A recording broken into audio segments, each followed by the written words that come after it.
Morning students. कल हमने अध्ययन किया था, ध्यान हो तो, कोशिका विभाजन का, कि कोशिका विभाजन क्या है, कितने इसके टाइप्स हैं।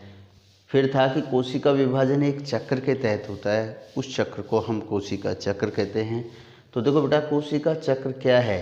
तो कोशिका विभाजन की प्रक्रिया एक साइकिल के तहत होती है, एक चक्र के तहत होती है, और उस चक्र को हम कोशिका चक्र कहते हैं। और कोशिका चक्र की जानकारी सबसे पहले 1953 के अंदर पैल्क और हावर्ड नामक वैज्ञानिक ने की थी। अब देखो बेटा, कोशिका चक्र को हमने दो पार्ट्स में डिवाइड किया था, कल ध्यान हो तो, एक अंतरावस्था और दूसरी विभाजन प्रवस्था। एक को तो हम क्या कहेंगे, ए और बी डाल दो या 1 2 डाल दो। फर्स्ट को हम अंतरावस्था और दूसरा विभाजन प्रवस्था में इसको डिवाइड किया था।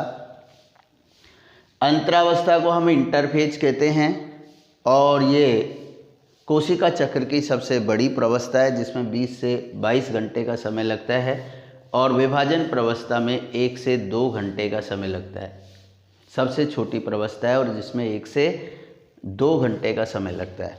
कल हमने अंतरावस्था का अध्ययन कर लिया था, और इसमें मैंने बताया था, ध्यान हो तो, कि ये कोशिका विभाजन की तैयारी की प्रवस्था है, विश्राम अवस्था है, जिसमें कोशिका अपने आकार आकृति में वृद्धि करती है, पदार्थों का संग्रह करती है, संचय करती है, संश्लेषण करती है, जिसको हमने 3 फेज में डिवाइड किया था, G1, S और G2 फेज। G1 फेज वृद्धि प्रवस्था फर्स्ट, इसमें कार्बोहाइड्रेट और वसा का संचय होता है, सबसे बड़ी प्रवस्था है। इंटरफेज की 10 से 12 घंटे का समय लगता है इसमें, और यहाँ कार्बोहाइड्रेट वसा का इसका संचय होता था। एस फेज, इसको हम संश्लेषण अवस्था कहते हैं, यहाँ डीएनए और स्टोन प्रोटीन का संश्लेषण होता था। और G2 फेज के अंदर आरएनए और राइबोज शर्करा का संश्लेषण होता है।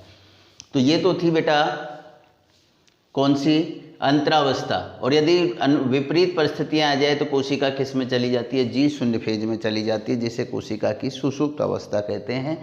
यहाँ तक अध्ययन कर लिया था। दूसरी फेज जो थी वो है M फेज, जिसको हम विभाजन प्रवस्था कहते हैं। और विभाजन प्रवस्था कोशिका चक्र की सबसे छोटी प्रवस्था है, और इसको हमने 2 पार्ट्स में डिवाइड किया, इसको भी 2 भागों में बांटा गया है। सबसे पहले केंद्रक विभाजन प्रवस्था, फिर कोशिका द्रव विभाजन प्रवस्था। केंद्रक द्रव विभाजन में सबसे पहले कोशिका के केंद्रक का विभाजन होता है, और उसके पश्चात कोशिका द्रव का विभाजन होता है। केंद्रक विभाजन प्रवस्था को हम 4 फेज के अंदर डिवाइड करते हैं।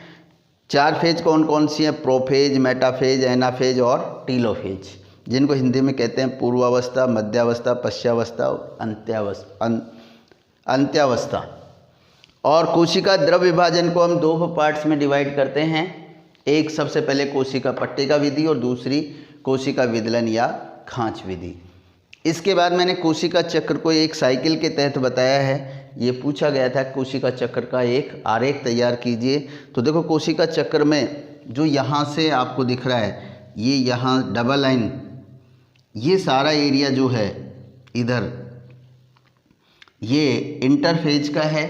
20 से 22 घंटे का समय लगता है, जिसमें ये G1, ये S, ये G2, और ये वाली जो फेज दिखा रखी है, इसको हम M फेज कहते हैं, जिसमें 1 से 2 घंटे का समय लगता है। और इसको हम 4 प्रवस्थाओं में डिवाइड किया था, प्रोफेज, मेटाफेज, एनाफेज और टीलोफेज। ऑनलाइन क्लास में बेटा मैं इसकी जानकारी दूंगा तो क्लियर हो जाएगा। Thanks, have a nice day.